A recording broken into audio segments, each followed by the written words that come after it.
Monarch Media celebrating Old Dominion University women's tennis with head coach Dominic Manilla.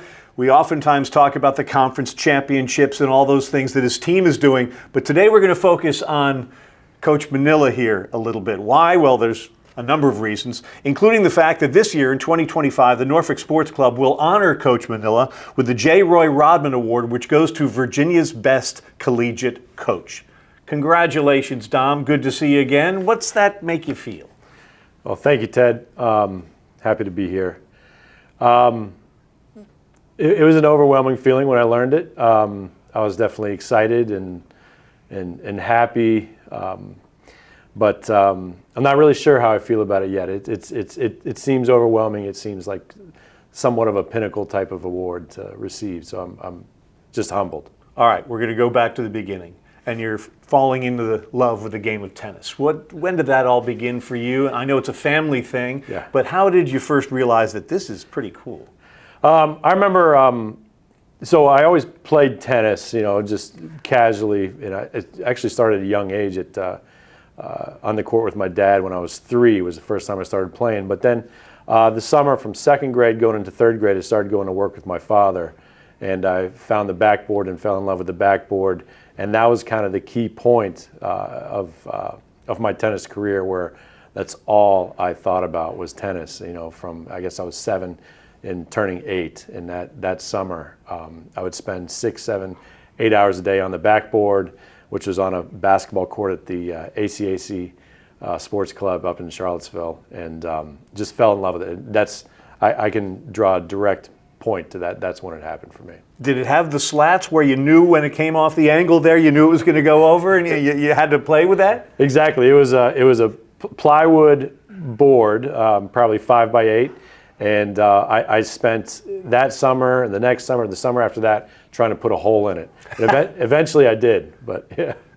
It's one thing to be a player and want to be the best player you can be, but then to be a coach. When did you start feeling the coaching pangs? Coaching has always been a part of my life with key figures in my life. My father was a coach, very successful, and then my great uncle was NFL head coach. And so I've always been in a position where I've been looking up to coaches and drawing inspiration from them. And then, when I came to Old Dominion, I had a great coach in Daryl Cummings who taught me a lot beyond just the court. And so I've always looked up to coaches, and it's always been an admirable profession for me, and I felt myself going that direction, and I was eager to become a coach. You were in class for a very long time, but what were the things that you remember most that you learned from your dad? Well, my dad was he was a unique coach. Like, he always put fun above everything, and that was so important as a kid. And like, you hear these stories of how parents react to wins and losses and that type of thing, and my dad was always so even-keeled about all that stuff, and winning and losing, and my mom as well, who's a coach herself. She had 3 wild sons and a wild daughter, yeah, the Manillas. He was always even-keeled about it, and and my uncle was as well. We would go up and see 1 to 2 games a year, and he was always so calm after an event, whether they won a big one or they lost a tough one. He's always even-keeled, and so I thought that resonated with me, because naturally I get excited. We're talking about a big award for you today. There have been plenty of awards and honors and achievements. What about the early days when you're first learning how to be a coach and grinding it out a little bit and having to figure out your way? Yeah, that was tough.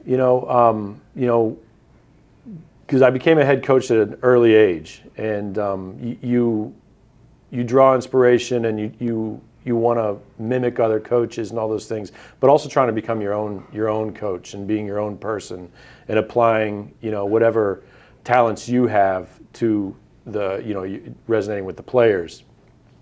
And finding my way was difficult, because like I said before, I get excited and all those types of things. So trying to steer that energy in a way that the players can feed off of, it took me some time. And I think I've never had a problem with the players thinking that my level of care. I think everybody always knows I care a lot, and that I want them to do well.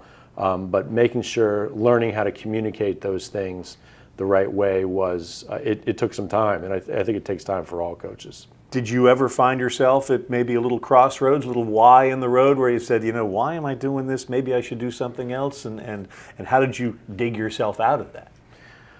Well, success helps. When you're winning, it's a little bit easier. But when you're really in the thick of it, and maybe it's cold in February, and you're showing up at work and it's dark, and you can have those times. But really understanding that what you try to communicate to players is that when you fall on your face, or when you're in the times of the darkest, that's when the real ones rise. And so always having that in the back of my head and coaching myself through those periods has been key. And when you're the head coach, you can't just be pushing it on others. You also have to do it internally. And so I think that's helped me develop what I communicate inside myself, and then relaying that to the players has helped. When you're a head coach, you've got to develop a culture. Mm-hmm. And maybe it's cliche, but how do you do that? You can't just put your ideas and your goals in a microwave and hit start. You've got to figure this out long term. How do you figure that out, and what is the culture here with Old Dominion women's tennis? Well, our culture has always been one of support and success, trying to achieve greatness, whatever that definition may be for some people. But our culture has evolved over the past, I think, 14 years here, and something that the previous coach here, Daryl Cummings, he set up that there were several points of high level of success here, and we've been able to build on that. And now when our players come in, especially the new ones, we've developed a brand here that is nationally recognized. We're one of the premier brands in college tennis, and it means something to play for Old Dominion, to play for this brand, to play with the crown on your shirt. And what our culture now is that we really we can have our current players understand that they sit in the seats of the people who built this brand. And so then their role now is just to enhance that brand, and there's a sense of responsibility for all of us now to build on that and to keep this going. And so I would say that's kind of the root of our culture, is that understanding what's happened here in the past, and that now we're sitting in those seats and we have a responsibility. So responsible culture. One of the things I don't think people realize is how hard this winning is. You put up one conference championship after another, one after the other, and people sort of start taking that for granted on the outside. How do you make sure you don't do that on the inside, and how big a grind is it to get there each and every year? It's difficult. I think, especially if you look back at some of our results lately, we've been winning in pretty strong fashion, but that's so difficult to do. And it starts with the preparation and the understanding that, the players themselves and their level of preparation is absolutely fantastic. And it bleeds not only into what they're doing in the gym and on the court, but how they prepare themselves mentally for it. And we haven't lost a conference match since 2019. And to keep that level of consistency is difficult. But I think that when they, like I talked about with the culture, when they think about, or when they understand, which is important on our part for them to understand, that when they sit in these seats, there's a responsibility to keep that going.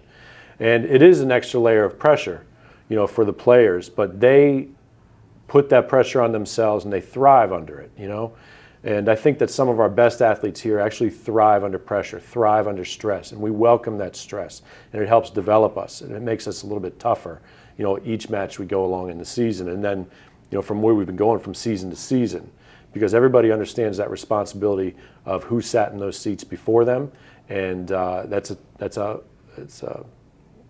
can be a tough responsibility to have to put on your shoulders. And it can be a heavy load to carry, but we understand that responsibility and we want to live up to it. Tennis, in many ways, is a totally individual sport. When you're playing singles out there, you're on an island. You've got to think you're the greatest thing ever, but there are times when you aren't. Mm-hmm. How do you deal with fragile egos not only on the court during a match, but in the locker room during a team building session? Well, I think that that's one of the beautiful things about college tennis is that you do take a very individual sport and you can apply a team, you can put a team blanket over top of it. And that blanket really can be really warm and comforting for the players. And I think when they first come, and we recruit a high talented freshman, and when they first come, it doesn't take very long in our setting for them to realize, hey, I can't do this alone. And so then when they understand that, whether it's at practice or whether it's coaching, or we have great staff with Yana and Lauren over in the strength and conditioning room, Ashlyn, our trainer, Scott Johnson, all of that helps keep that in check, and understanding that they can't do it alone. And when the ego starts to creep in, there's others they can lean on and gain inspiration from, and all their stories that are equally as impressive. How do you find the balance between discipline, keeping the ship running the way you want it to be run, and motivation? So discipline, it's not something we've had to really, it's not something we have to think about too much. We try and recruit the type of person who's disciplined in the classroom, disciplined on campus, they're good citizens to our community. And then that all translates onto the court and what we do. And, it's more of just a standard that we have to hit, that, there's a certain standard, the way we do things, the way we prepare, the way that we compete, the way that we act on the court, the way that we go about our daily lives. And it becomes somewhat of a benchmark for all of them, and they can be competitive with it. And so, you're talking about ego checks and those types of things, but and I mentioned how you understand who came before you, mm-hmm. and they're the ones who, what we're talking about is they set the standard. And so living up to that standard, they understand, is a daily thing. And it's not just when they're here on campus, it's when they go home over the summer. They have to live up to a certain standard to be able to truly wear the logo on the brand Old Dominion Tennis on their shirt.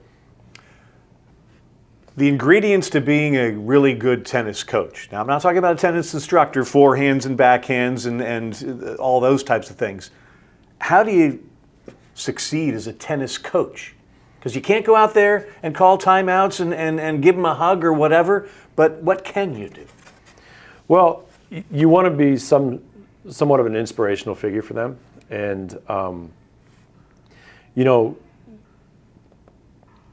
in order to be a good coach or a great coach, I think that, or to do something great, I think that it needs to bleed outside from what you're doing. And, with our success on the court and, the greatness that our players show, I think that something you could measure with is, hey, how far does that spread? Like if we have great results, okay, that's great. We've won conference championships. But does that bleed out into the classroom? Does that bleed out into our community? And then, we have kids in this facility a lot. Does, our players' greatness, does that bleed out into them as well, where they can, look to us as, maybe not deliberately what we're trying to do, but do they look to us, they look to our brand as a form of, hey, this inspires me to go do whatever I'm doing great. And I think that's a good way to look at it. There might be some folks watching this or thinking, I'd love to play for Dom at Old Dominion University, and I'm a really good player. Well, there are a lot of really good players out there. What are the things beyond skill that you look for before selecting those to come to join your team? Well, we identify them with the skill. We identify them by results and their talent levels and all those types of things. So, the tennis part is usually already identified. We already measured that with our process. And so then when I speak to them, or when Yana speaks to them, we really look for somebody that you can connect with. And that when we can have conversations like this, and you have to somewhat envision and see into the future that, hey, the way I'm communicating with this person, if things are going great, is this a person I want to be beside me? If things aren't going so great, if we're in one of those dark moments, is this somebody that I feel like I can communicate with and that we can get through those times together?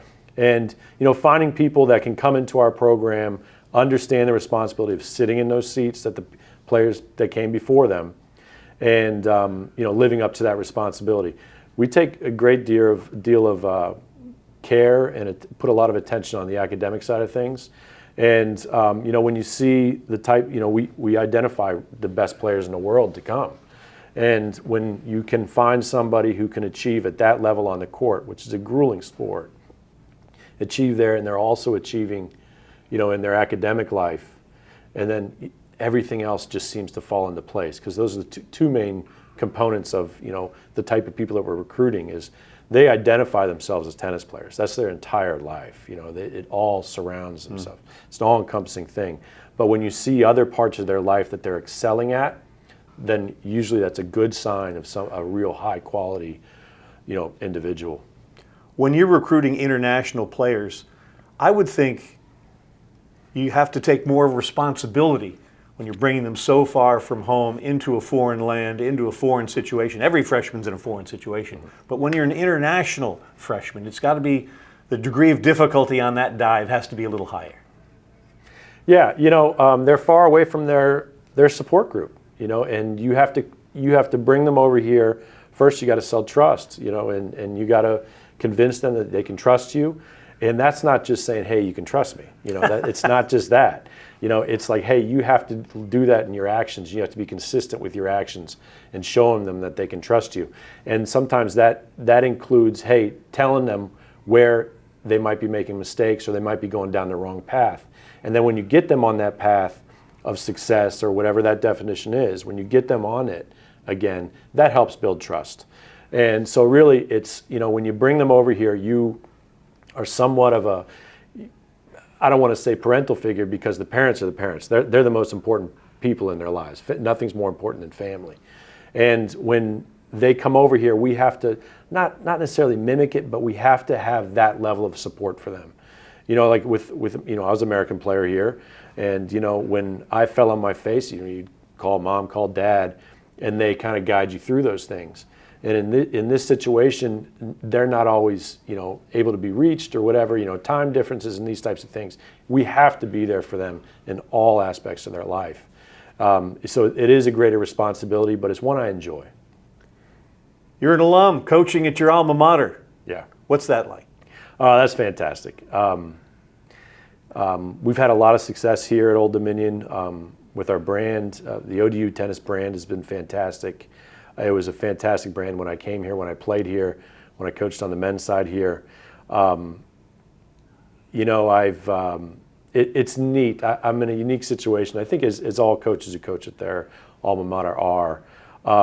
When I think about doing big things, through this vehicle of coaching college sports, I've always imagined it at Old Dominion, and I haven't, one day I want to lift the biggest trophy, but I think about doing that here at ODU, and I think that's very special, and it really drives me.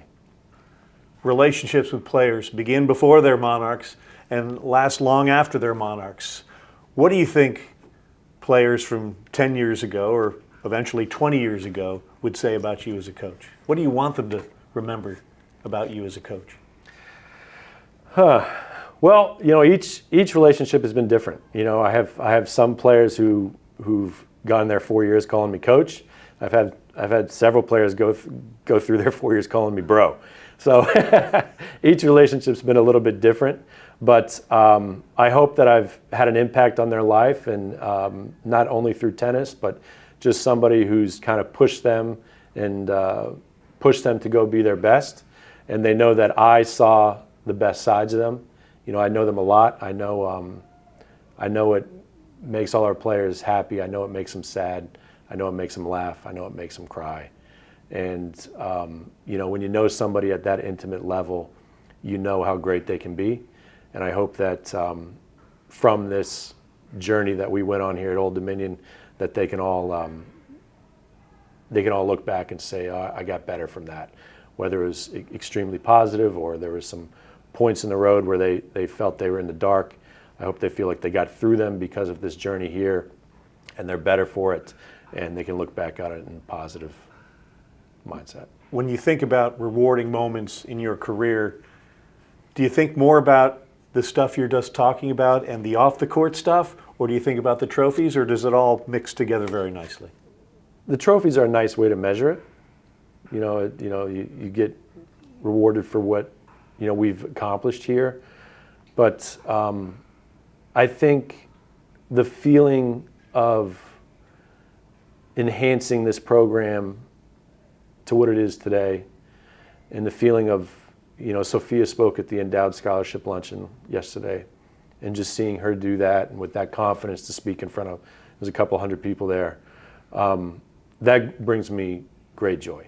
And seeing that level of just accomplishment, beyond the court, as I become older and I become a more seasoned coach, I'll say, those things are more important to me.